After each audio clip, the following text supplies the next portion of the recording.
Gary Evans, the Chief Product and Commercial Officer of Recordsure. Recordsure is a RegTech company founded in 2012 that works for leading banks in the UK and Australia, as well as the UK government, to bring intelligent insight and action to customer conversations and interactions. We use artificial intelligence and machine learning to help organizers identify how well processes are being followed, flag risks to the business, and help support compliance and consumer outcomes. I'm joined by Olivia Fahy, a Senior Product Manager at Recordsure who looks after our product, Conversation Review AI. And today, what we're going to talk about is how firms can ensure that they're prepared for the realities of supervision under the consumer duty, now that it's all live and in force, and the important role that RegTech plays in supporting and monitoring and evidencing good consumer outcomes over the long term, specifically in the context of everyday monitoring undertaken by QA and compliance teams. So, Olivia, what role does RegTech play in monitoring and evidencing outcomes under the consumer duty? Yeah, thank you. So RegTech, and specifically AI-driven RegTech, which is obviously the space that we're in, can do more quickly and more consistently than humans. And when it's trained with good data, which is very important for it to be trained with good data in the right way by the right people, it can achieve at least human parity in terms of the accuracy of the output that is being produced, and actually often better than humans. So the product I look after, you've already mentioned, Conversation Review AI, is designed to provide enhanced QA and compliance monitoring to support organisations increase the efficiency and effectiveness of their teams. And it does this by analysing verbal communications across the full customer lifecycle and completing process adherence checks across 100% of these. So the AI models that sit within that product are accurate on average a little bit over 96% of the time, which is incredibly high. I'm not sure we could say the same about a human level of accuracy. But an AI also has, even if humans are that accurate, AI has the added benefit of consistency. So it never needs upskilling, it's never tired or ill, it's never got some annual leave it needs to take. So it's consistently applying the organisation's processes and frameworks, which is really where the value lies. But the really important thing to say is that it's not about replacing people. So very much for us, we are about using AI to complement people and getting the most out of them rather than replacing people with AI. I've had a number of conversations about the consumer duty and kind of how organisations are looking to comply and evidence compliance. And a lot of times I've been told that process adherence checks aren't really that important anymore. So is that fair?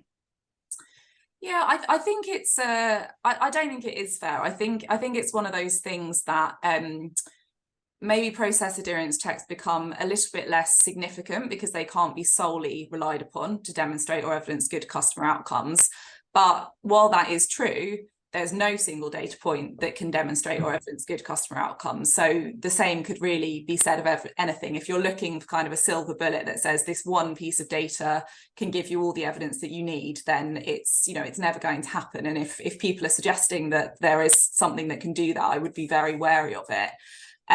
So I don't think we should discount process adherence checks altogether. They are, they maybe seem a bit kind of, they might seem a bit basic or a little bit at the bottom of the tree, but they can still provide really useful direction for risk-based outcome testing when they're used in combination with other data points.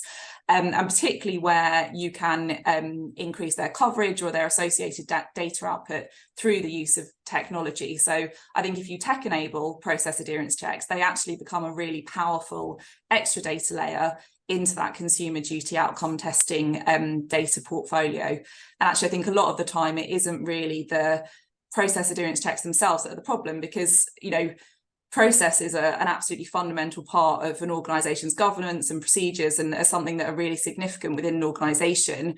But actually the sampling process that sits around them and the way that process adherence checks are done, which is normally through random sampling, is possibly more where the problems lie.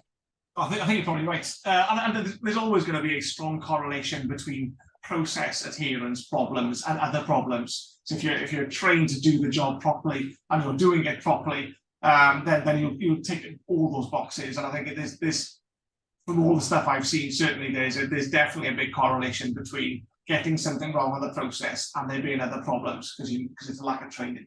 Mm-hmm. But yeah, you're absolutely right on random sampling. I've always said that there's two problems with random sampling: one, that it's random, and two, that it's a sample.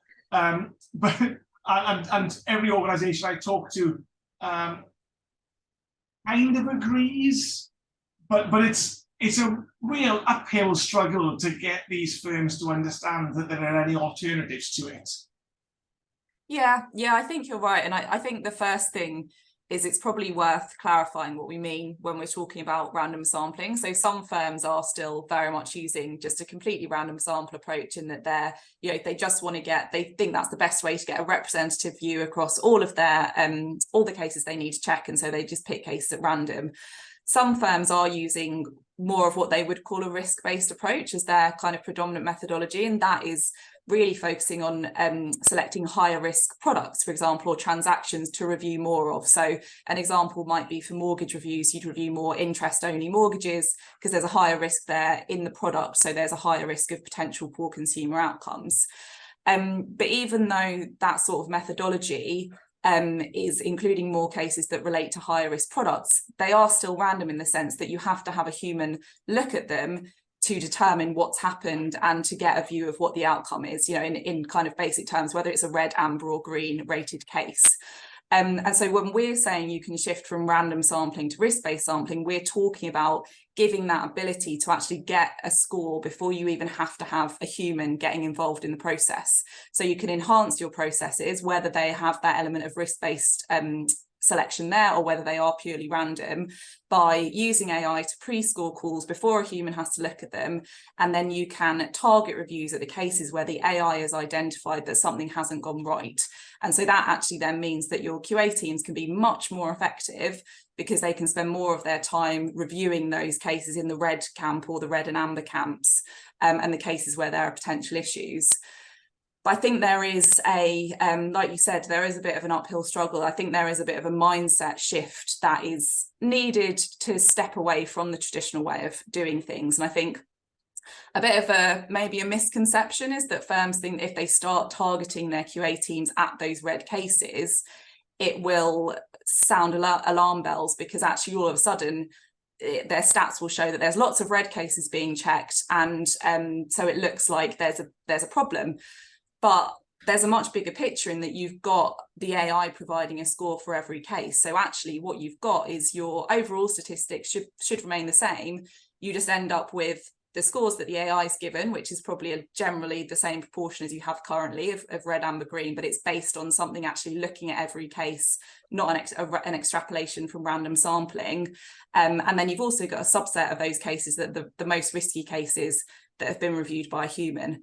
So I think it is a bit of it's a bit of a kind of mindset shift to get there. But if it's a decision between saying we're just going to keep things as they are, manually review about 5% of cases because I'm comfortable with that, I get about 2% reds within that sample and I extrapolate that up and that's a number I can live with.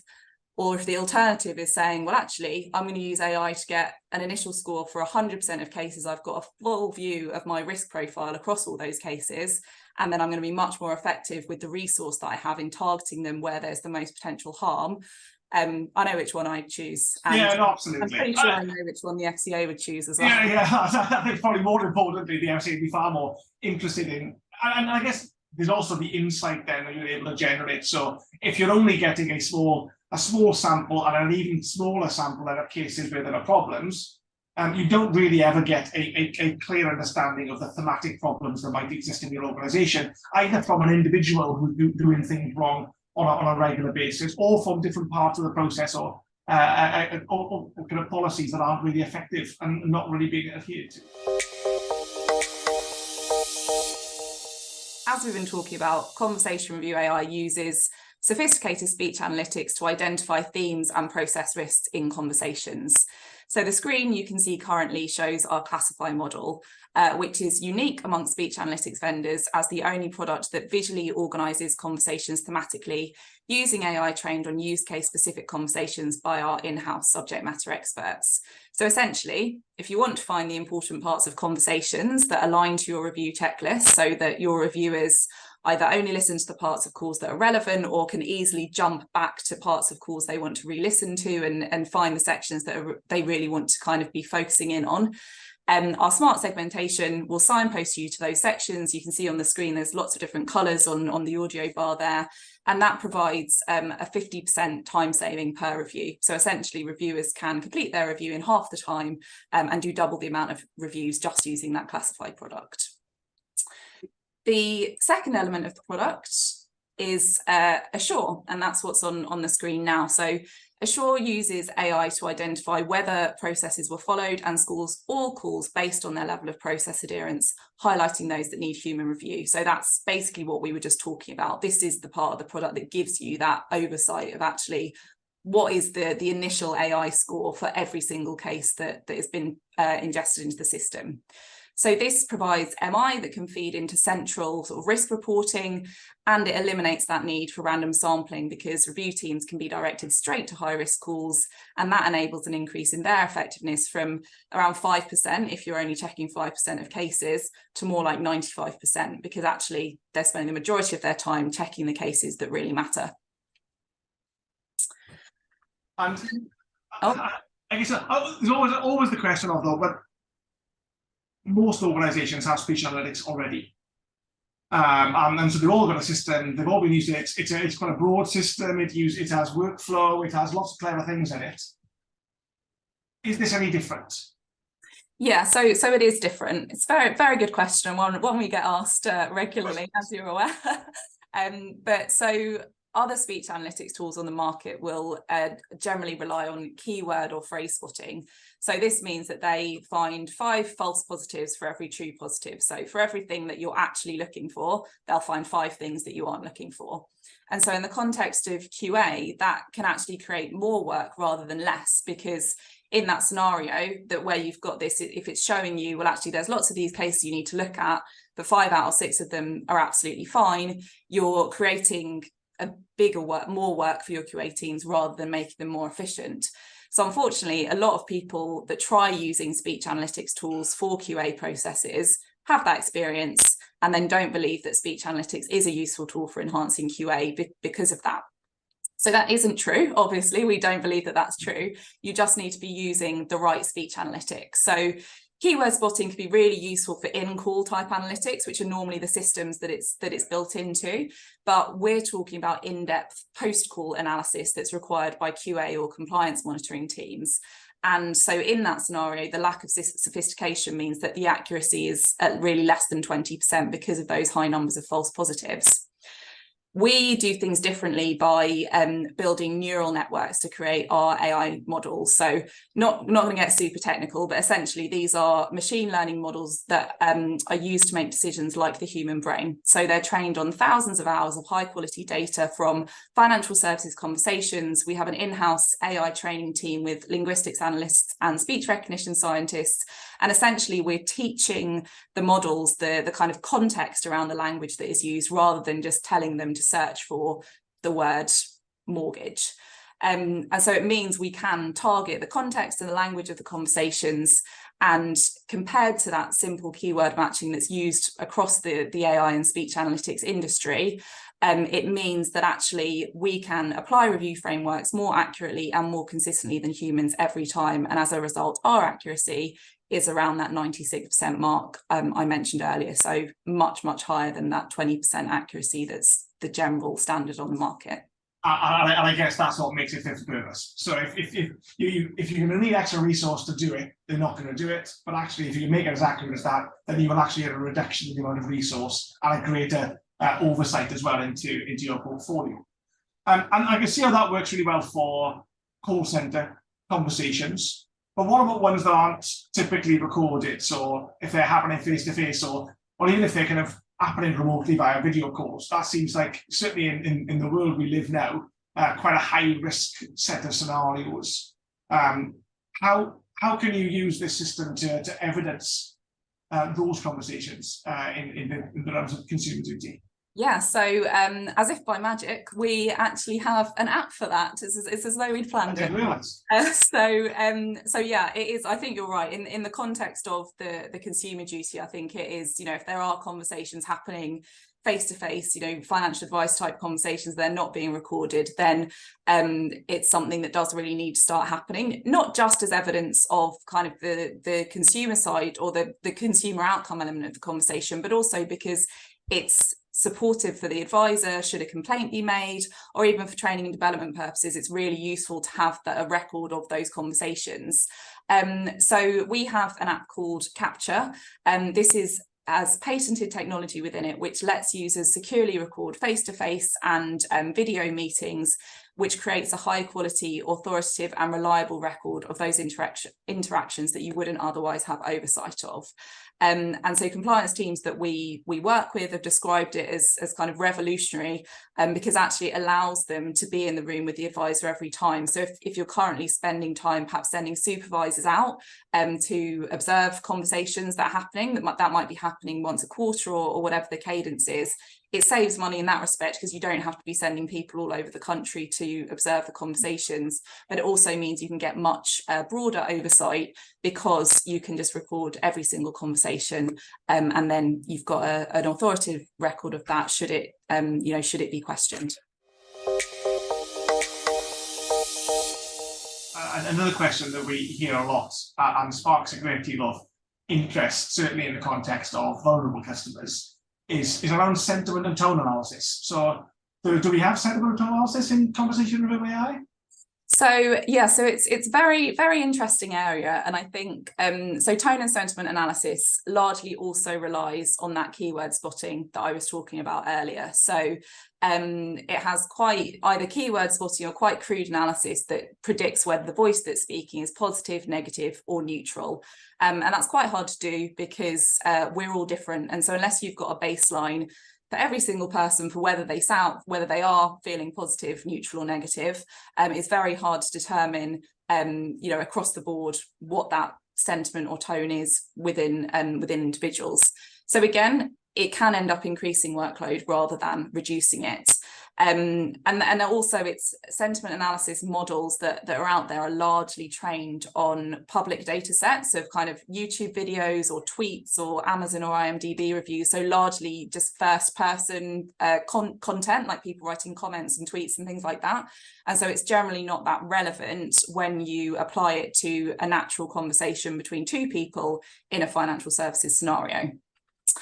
But having said that, it is something that because it's something that is of interest to a lot of clients, it is something that if clients want it as an add-on to the product, we can offer it. It is something we can do. It's not part of our core product currently, but we are constantly looking at what the techniques for analysis of tone and sentiment are that are out there.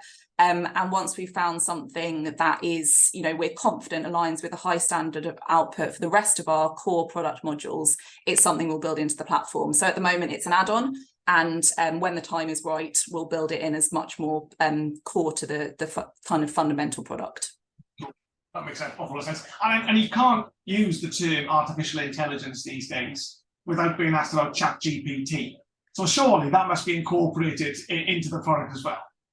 Yeah, so I mean, another area where I'm going to have to disappoint you. So so ChatGPT or generative AI is about creating novel content. So, I'm sure a lot of people have gone on ChatGPT and said, write me a poem in this style or describe this to me in this style, and it does that. So it creates something new in a style that it can find a record of.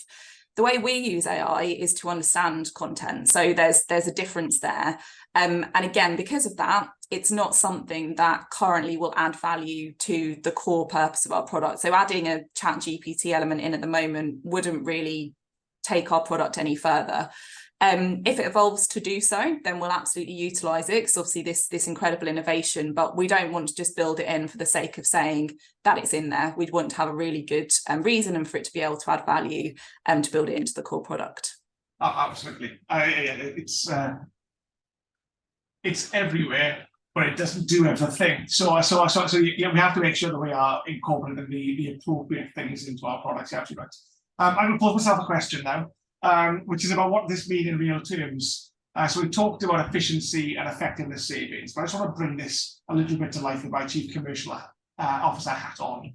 If I just have a little look here. Now, if we go from left to right here, the problem that we have doing QA today is that we only look at a random sample.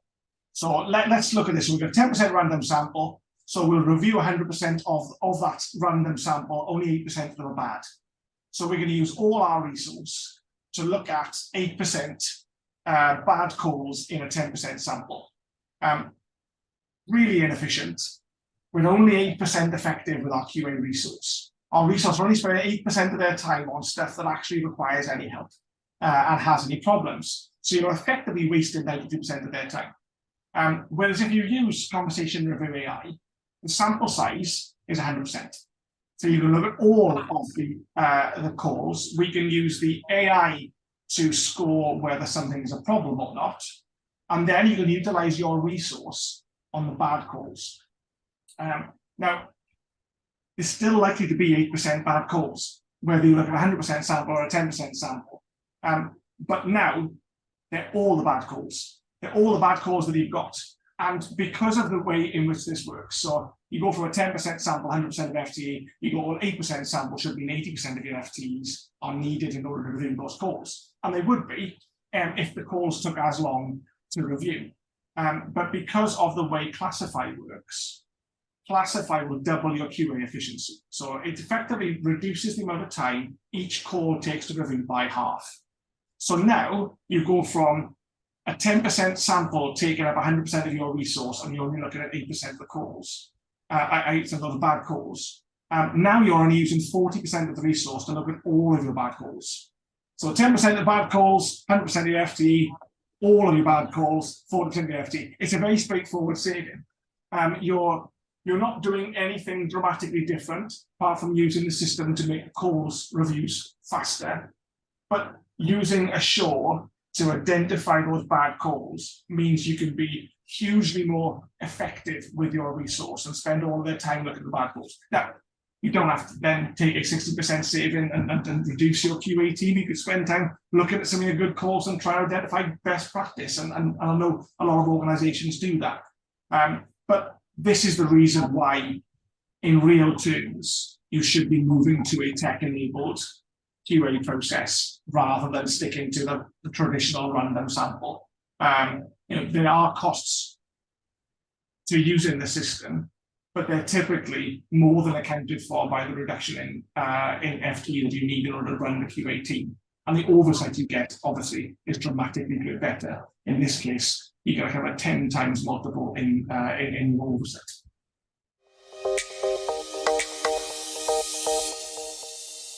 Now, we've talked about the ability to increase QA oversight to 100% by using conversational AI. But actually, there's no point in doing it unless you can use that data for anything. So what can firms actually do with the data? Yeah, so I think it isn't just about producing metrics for MI and board packs. So firms will get that data by virtue of using the product, and you have the ability to make the data in those packs much richer by demonstrating that 100% AI QA oversight. But yeah, I don't think it's enough to just have kind of the pie chart of red, amber, green, even if it is across 100% of the business, because there's still a so what question. What does all that mean? And I think it really is about kind of linking back to what we were saying earlier. It's about providing that baseline layer of data that firms can use as a springboard to become risk focused or even more risk focused rather than random, and using process adherence failures as a foundation or as a red flag for identifying cases that may be delivering poor outcomes for consumers. Because like you said, if there's something going wrong with the process at the start, that's going to have a knock-on impact throughout that whole consumer life cycle potentially.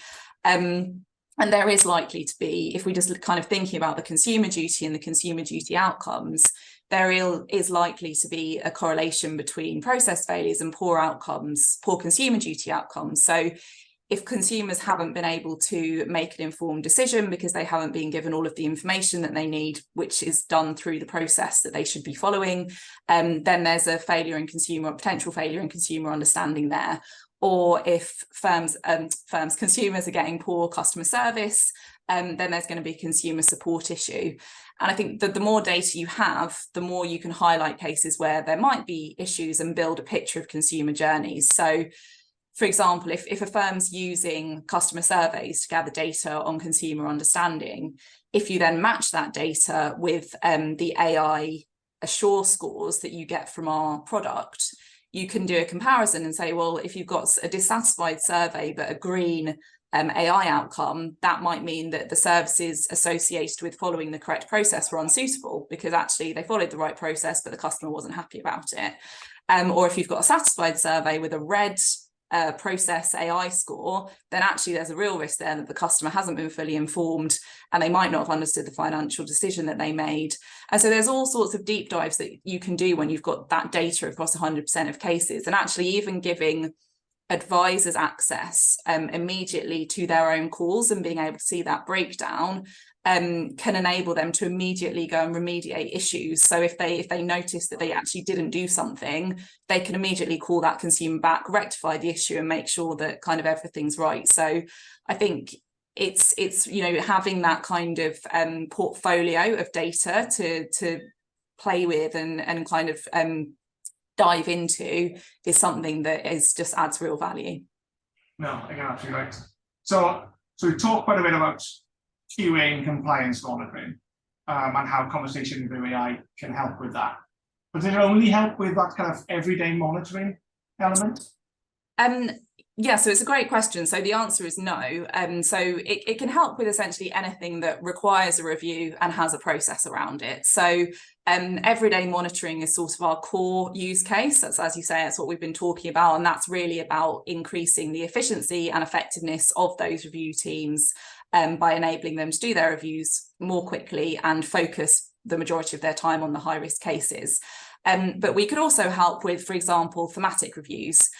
So we could use AI to perform thematic call analysis, identifying key risk indicators across large volumes of cases with minimal effort, so that actually firms could then go in and focus on areas that might present greater process risk before they become a problem. Or if firms wanted to do a look back exercise and they were concerned about a particular element maybe of advice, they could easily filter the cases down by that advice classification and just go and listen to that section of every call. So they could easily go and re-listen to and jump straight to sections of calls if they've got that sort of thematic work going on.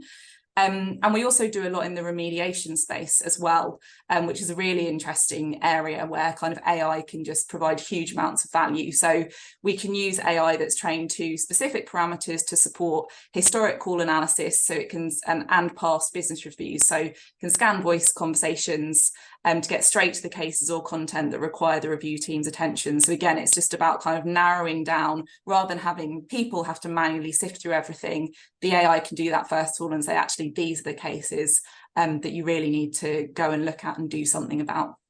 So lots of different applications. Yeah, utilization of it. Yeah, absolutely. So I guess that kind of brings us to a close on conversation with AI.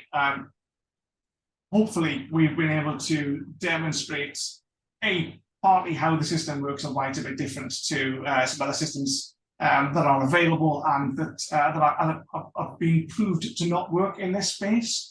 And hopefully the sense of how we can help organizations deliver the evidence they need in order to comply with consumer duty and just generally to do a better job.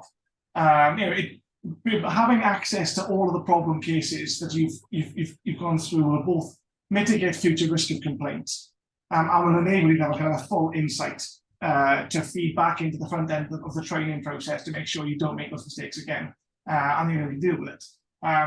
If you want further information about conversation with AI, please feel free to contact either Olivia or myself.